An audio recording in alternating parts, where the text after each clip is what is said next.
kembali lagi dengan kami di podcast Mansawangi bersama saya Keisa Alia dan rekan saya. Dan saya Naga Meka. Halo semua, apa kabar? Aku harap kalian semua yang sedang menonton ini dalam keadaan sehat. Amin. Jadi gimana ini kabarnya Meka? Sebelumnya kan habis sakit ya? Ya, alhamdulillah udah sehat dan sekarang aku udah bisa beraktivitas kayak biasanya lagi. Alhamdulillah. Keisha sendiri gimana? Alhamdulillah aku juga sehat, sehat walafiat. Oke, jadi pemirsa, hari ini kami kedatangan tamu yang gak kalah spesial dari MTSN 10 Banyuwangi. Siapa tuh Meka? Beliau ini adalah Ketua Koordinator Kelas IC Insan Cendekia di MTSN 10 Banyuwangi. Assalamualaikum Bapak. Waalaikumsalam. Beliau ini Bapak Moh Makmun. Oke, baik. Apa kabar Pak? Baik, alhamdulillah sehat. Alhamdulillah. Pak Makmun, kunjungan hari ini tentu membawa semangat silaturahmi antar madrasah ya Pak. Apa sih makna kunjungan ini bagi Bapak dan anak-anak kelas IC sendiri? Ya, jadi begini, silaturahmi dan belajar atau edukasi itu memang bagian dari ibadah, sehingga anak-anak ini perlu praktek. Silaturahmi ke sini dengan tujuan kami memperkenalkan anak-anak ke Madrasah Alia Negeri 1 Banyuwangi ini agar mereka ngerti dan memahami bahwa ini adalah saudara. Nah, saudara kandung secara kelembagaan dari MTSN kemudian ke MAN. Nah, ini kami ajarkan ke anak-anak, langsung kami bawa ke sini sehingga anak-anak nanti akan ada satu kesadaran. Oh, memang yang linear itu memang seperti ini dari MTSN ke MAN. Nah, sehingga anak-anak juga mengetahui setelah mendengarkan penjelasan dan seterusnya akan ada satu inspirasi atau niat nanti saya akan melanjutkan ke sini ya gitu. Ya. Kira itu. Terus Bapak boleh ceritain sedikit saja seperti apa sebenarnya pelaksanaan kegiatan belajar di kelas IC? Ya. Terus apa yang membuatnya terasa istimewa dibandingkan kelas reguler? Ya, jadi begini Mbak, ini tidak terlepas dari layanan SKS, nah, sistem kredit semester. Jadi karena ada regulasi layanan SKS itulah anak-anak itu dilayani sesuai dengan kompetensi, minat bakat dan sesuai dengan kecepatan belajar mereka. Nah, sehingga anak-anak yang memiliki kecerdasan di atas rata-rata tentunya dia berhak untuk lebih cepat lulus. Tidak usah nunggu yang biasa-biasa. Kan ada 3 itu kan ya. Yang lulus 3 tahun atau yang normal, kemudian ada yang lamban. Nah, ini bisa lebih dari 3 tahun. Ada yang cepat itu, yang 2 tahun itu. Nah, anak-anak yang memiliki kemampuan di atas rata-rata itu menerima layanan secara istimewa. Nah, waktunya dipangkas jadi 2 tahun. Tentunya juga ada pendalaman-pendalaman. Nah, sehingga secara tersendirinya ini muncul satu istilah istimewa, teman. Kalau di tempat kami ya namanya agak beda. Nah, tapi tujuannya sama-sama lulus 2 tahun. Namanya Insan Cendekia. Ya. Karena apa? Karena saya melihat di juknisnya tidak ada satu keharusan label atau nama itu harus sama. Ya, jadi bisa atau boleh berbeda. Nah, dan ini merupakan daya tarik bagi anak-anak dan juga bagi orang tua. Nah, sehingga ini bisa mengangkat prestasi dari madrasah. Nah, ingat juga terasa istimewanya dari apa? Dari layanannya itu juga. Anak-anaknya juga begitu. karena punya niat dan semangat serta motivasi yang tidak sama dengan reguler, nah anak-anak ini sehingga kelihatan istimewa memang. Ya, gurunya pun ngajar di situ juga berbeda caranya. Ya, sehingga kelas istimewa atau kelas percepatan, dan juga yang reguler itu merasa agak sungkan dengan anak-anak yang percepatan itu. Oh, itu anak percepatan itu. Misal berprestasi dan seterusnya. Oh, pantas itu anak percepatan, anak pintar gitu. Ya. Nah, istimewa itu memang di istilah itu kan ada yang istimewa ketika IQ-nya 130 lebih. Nah, memang kami juga mengadakan tes psikologi itu untuk mengetahui berapa IQ-nya itu, Mbak. Jadi dari tempat juga terasa istimewa karena apa? Fasilitasnya beda kan. Ya, kalau kelas reguler itu tidak ada AC, tidak berkarpet dan seterusnya, meja kursinya beda. Nah, di sini istimewa dari sarannya juga. Kenapa? Karena supaya anak nyaman. Kalau merasa nyaman, anak belajar seharian, nah, juga akan merasa senang. Iya, betul. Ya, itu. Kalau boleh tahu itu sekelas itu ada berapa siswa?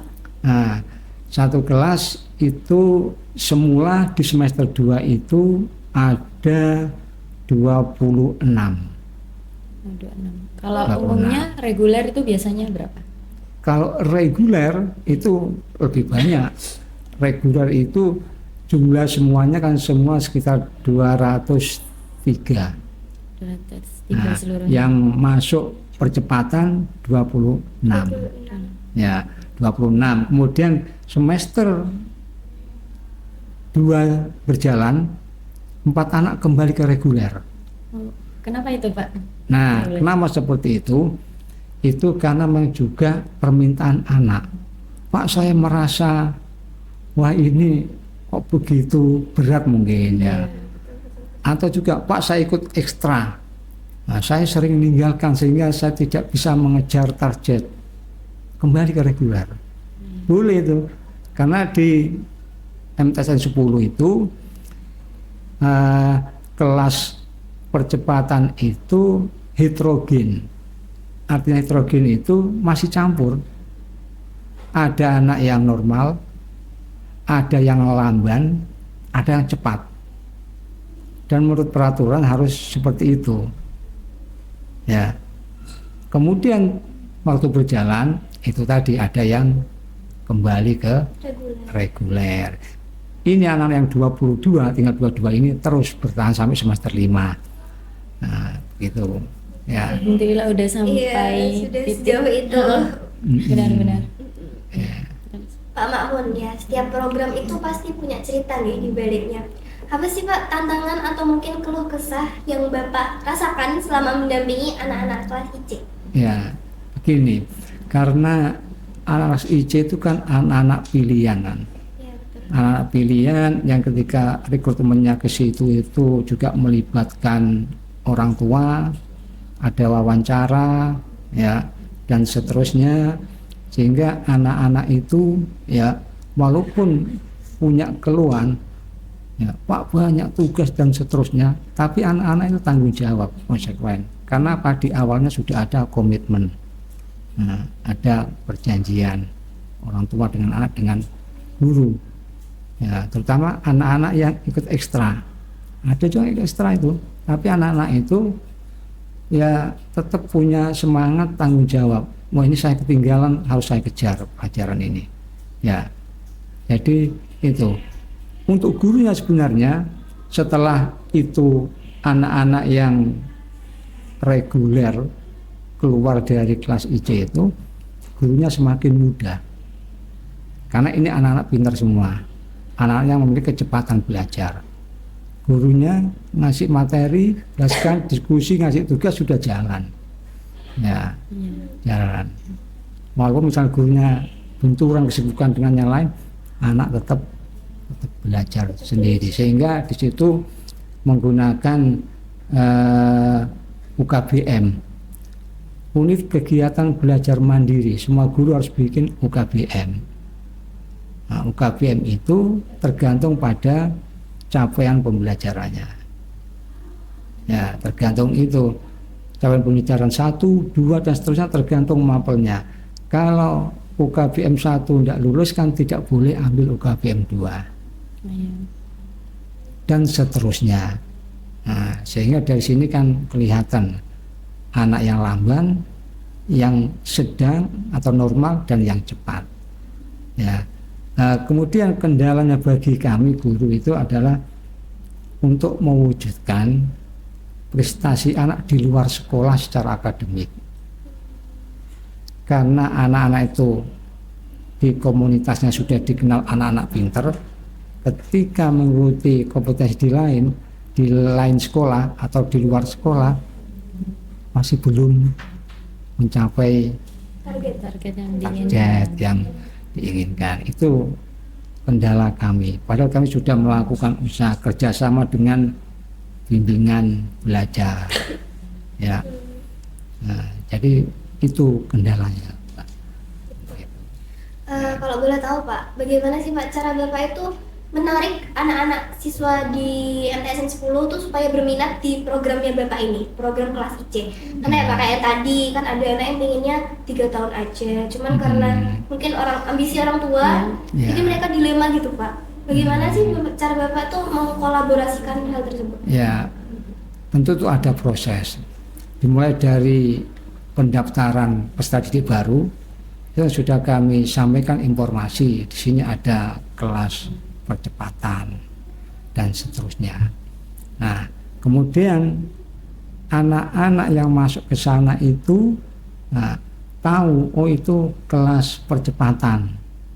Nah, kemudian komunikasi kan adik kelasnya, kakak kelasnya tanya-tanya apa itu kelasnya. Ada yang bilang, oh enak ya 2 tahun, kemudian ruangnya bagus.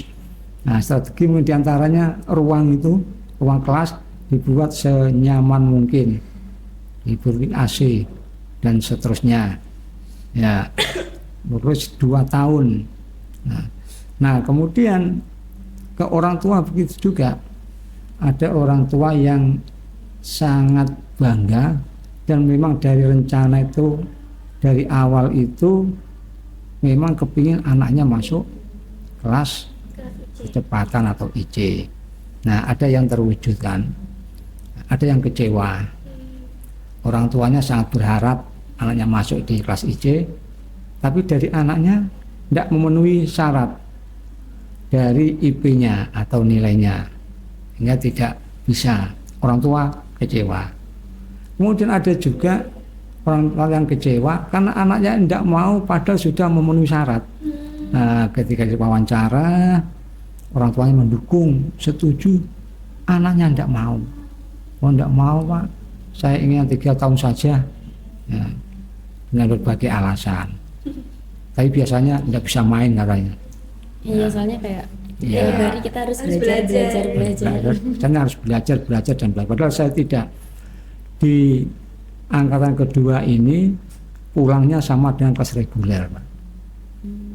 Itu sebagai strategi ke adik kelasnya. Oh, ternyata kelas IC itu lulus 2 tahun tapi jam belajarnya sama, pulangnya sama, cuman masuknya startnya yang beda. Kalau boleh tahu Lebih awal. Ya, lebih awal. pagi. Kalau yang reguler itu jam 7.30 itu pelajaran. Kalau yang kelas IC sebelum jam itu ada pengayaan dan pendalaman. Nah, itu lebih awal. Untuk mapel-mapel khusus, terutama nanti yang mapel yang dilombakan seperti KSM, Olimpiade OSN, kemudian yang TKA. Nah, sehingga kesannya tetap sama pulangnya sama, atau liburnya juga sama. Oh, sama juga ternyata. Sama, ya. Berarti nggak ada perbedaan Nggak antara ada libur. perbedaan dari waktu. Maksudnya jam belajarnya Iya. sama. Ya, cuma tadi jam ke-0 mulainya, Oke. pulangnya sama. Sebenarnya sama. Kalau angkatan yang pertama pulangnya paling akhir.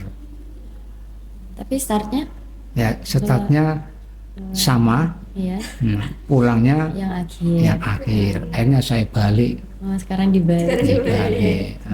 Itu. Mungkin Bapak juga ada alasannya kenapa membalik itu, Pak? Ada masukan juga dari anak-anak. Pak, saya kalau ikut kelas IC, saya tidak bisa ngaji di rumah, tidak bisa ikut madrasah diniyah di kampungnya. Iya. Kemudian ada juga, waduh saya tidak bisa main Pak habis asar, ada juga begitu. Nah dari situlah akhirnya saya ubah. Juga ya. Lebih subuh ya. Iya. Lebih pagi lagi. Tapi memang kalau pulangnya sore itu jadi terkesan kayak capek bener Iya, juga. Iya. malam-malamnya itu pasti udah bener-bener. Betul. Lagi Udah ada anak-anak kalau tahu temannya sudah pulang, wah sudah pikirannya, Iya, aku pengen pulang juga, please. ingin pulang. Nah, tapi kalau jam ke 0, yang lain belum datang dia belajar kan. Iya. Lagian juga kalau Ketika pulang, subuh-subuh belajar itu lebih nyantol iya. lagi, Fresh iya, lagi. lebih fresh Fresh juga. lagi. Enak. dan anak-anak nyaman, Iya, benar. Pak. anak-anak senang. Iya, betul. Jadi seperti itu strateginya untuk menarik. Untuk terakhir nih, Pak. Ya. Apa pesan dan harapan Bapak untuk anak-anak kelas IC yang sebentar lagi lulus MTS Iya. dan melangkah ke jenjang selanjutnya? Ya. Jadi begini intinya, saya selalu menyampaikan ke anak-anak, kalian anak-anak pilihan punya kemampuan, ya lulus dari sini jangan sembarangan milih sekolah, Iya. ya cari sekolah yang bagus, ya cari sekolah yang favorit. Bagaimana sekolah yang bagus, sekolah lanjutan itu? Tentunya outputnya juga kan. Iya. Nah, tadi disampaikan oleh Pak Sugeng, man 1 yang keterima di perguruan tinggi negeri sekian persen. Nah, itu kan ukuran. Jadi harapan kami seperti itu. Kemudian juga ke anak-anak kami selalu menekankan anak-anak terus semangat belajar, terus ikuti lomba-lomba olimpiade, ya supaya ada pengalaman. Iya, betul. Nah, jadi itu untuk anak-anak yang di kelas IC yang terus percepatan. Oke, baik. Oke. Mungkin cukup sekian Iya, ya, Mega. betul. Oke, mungkin cukup sekian ya pemirsa perbincangan kami pada hari ini. Sebelumnya terima kasih banyak kepada Ya, Pak Mamun karena sama-sama. telah menyempatkan waktunya untuk Berbincang dengan kepada kami. Iya. Ya. Baik pemirsa, terima kasih telah menonton podcast Mansawangi. Cukup sekian dan terima kasih.